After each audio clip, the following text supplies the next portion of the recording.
Today we're digging into AMD's latest quarterly report, why the market reacted the way it did, and the jaw-dropping Washington to Beijing deal that could change how chip companies think about China and profits. The short version: what happened on earnings day.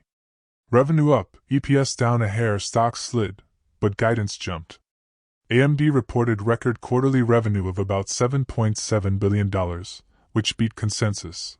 But its adjusted EPS came in at 48 cents, a penny or so shy of the street's expectations, roughly 49 cents. That tiny EPS miss sent traders into a mood swing. The stock slid roughly 5% in after-hours/extended trading as investors parsed the details. Meanwhile, AMD handed an upbeat guidance for the current quarter, projecting about $8.7 billion, plus or minus $300 million, in sales, higher than many analysts had penciled in. That contrast, revenue strength plus a small EPS miss plus optimistic guidance, is why the market reaction was uneven. Why the numbers aren't as contradictory as they look. It's important to read beyond the headline. A revenue beat with a tiny EPS miss can be caused by a handful of one-off items, timing effects, inventory write-downs, or heavier short-term cost recognition even while the underlying business grows. In AMD's case, revenue growth was driven by strong demand for Ryzen, EPYC, and other product families, but certain non-recurring charges and the drag from restricted China shipments impacted profit per share math this quarter. So yes, top-line momentum is real, but investors care about per share profitability too, and small misses can trigger outsized moves in a stock that's been rallying hard. The $800 million wrinkle, exports, inventory, and the MI308 story.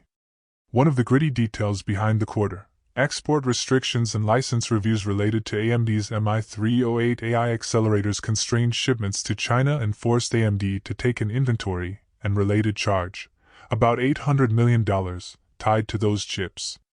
That's a real cash and accounting hit that pressures margins in the short term, even though it's not necessarily a permanent hit to demand. The chips exist. The company just can't ship them without licenses under the current rules.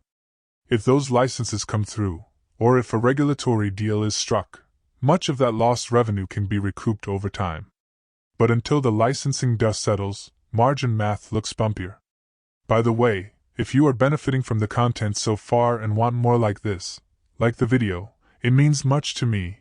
Hit the subscribe button, turn on the notifications bell, and comment the word more. Just go ahead and type the word more so I know. Now that you have commented, let's continue. Guidance: AMD is setting the bar higher for the next quarter. Despite the export/charge pains, AMD guided the next quarter to about $8.7 billion, plus or minus $300 million, which was above the consensus expectations that analysts had been carrying, roughly $8.3 billion.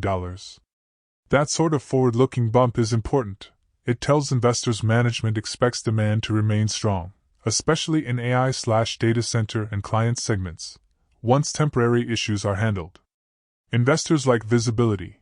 Guidance above consensus signals the company sees durable tailwinds despite the noise. The market's reaction: why a tiny EPS miss can feel dramatic. Expectations are a loaded gun, and growth stocks are sensitive. When a company's stock has run up a ton, AMD's had a big rally in the preceding months.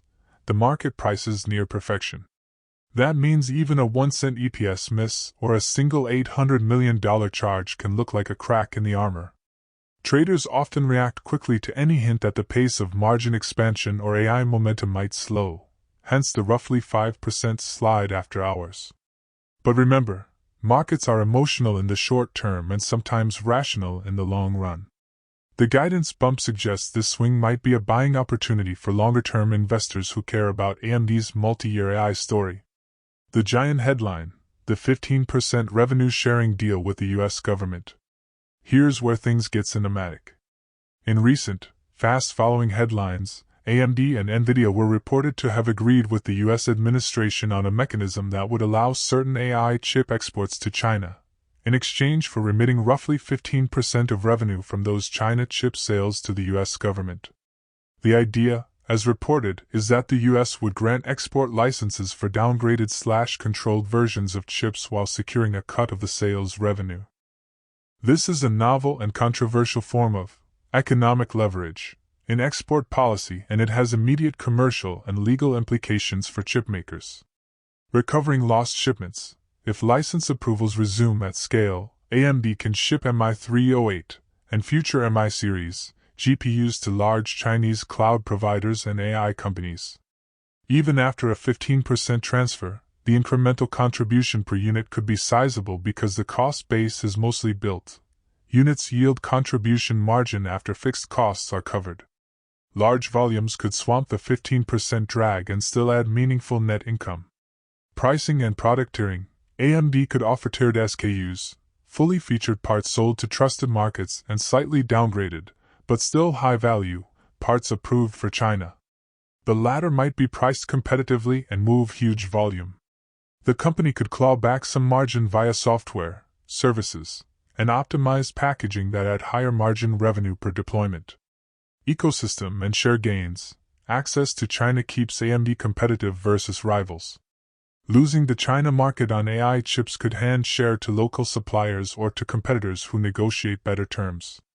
With access, even at 85% net, AMD can keep its ecosystem momentum, software partnerships, customer integrations, and design wins, which pay off over several product cycles. That stay in the game. Effect compounds over time. Put simply, regaining China at scale can turbocharge revenue growth and product momentum. The 15% slice is painful, but the sheer size of the China opportunity can outweigh that pinch if volumes are big enough. Note this as well. Fear God, and give glory to Him, for the hour of His judgment is come, and worship Him that made heaven, and earth, and the sea, and the fountains of waters. And there followed another angel, saying, Babylon is fallen, that great city, because she made all nations drink of the wine of the wrath of her fornication. And the third angel followed them, saying with a loud voice, If any man worship the beast and his image, and receive his mark in his forehead, or in his hand, the same shall drink of the wine of the wrath of God, which is poured out without mixture into the cup of his indignation, and he shall be tormented with fire and brimstone in the presence of the holy angels, and in the presence of the Lamb. And the smoke of their torment ascendeth up forever and ever, and they have no rest day nor night. Who worship the beast and his image, and whosoever receiveth the mark of his name. Here is the patience of the saints, here are they that keep the commandments of God, and the faith of Jesus. Revelation 14 verses 7-12. If we fully obey the Lord, the Creator of heaven and earth, and carefully follow all His commandments, He has promised to set us high above all the nations of the earth. Deuteronomy 28. We shall be blessed when we come in and when we go out. I appeal to you to accept God and let Him be your guide, for He will never leave you nor forsake you. Do not be afraid, do not be discouraged. Deuteronomy 31 verse 8. Want more information? Please check the description section. That's the end for now. If you have watched until the end, drop a comment like this: I stayed until the end. Just comment that I stayed until the end. When I see this comment, I will give you a heart. 3 more favors I request from you. First, like this video, subscribe, and then turn on the notifications bell. If you do this, you greatly encourage me to continue bringing to you insightful content. Do not miss out on our future videos full of insight. All I am asking is your subscription. Thanks for joining us today. Your support means so much to us. Do not hesitate to share this video to help someone who may benefit. I recommend that you watch the next video, subscribe to the channel, and share your thoughts about today's video. Wish you God's blessings and care. Faith and prayer will do what no power on earth can accomplish. See you in the next video by God's mercy.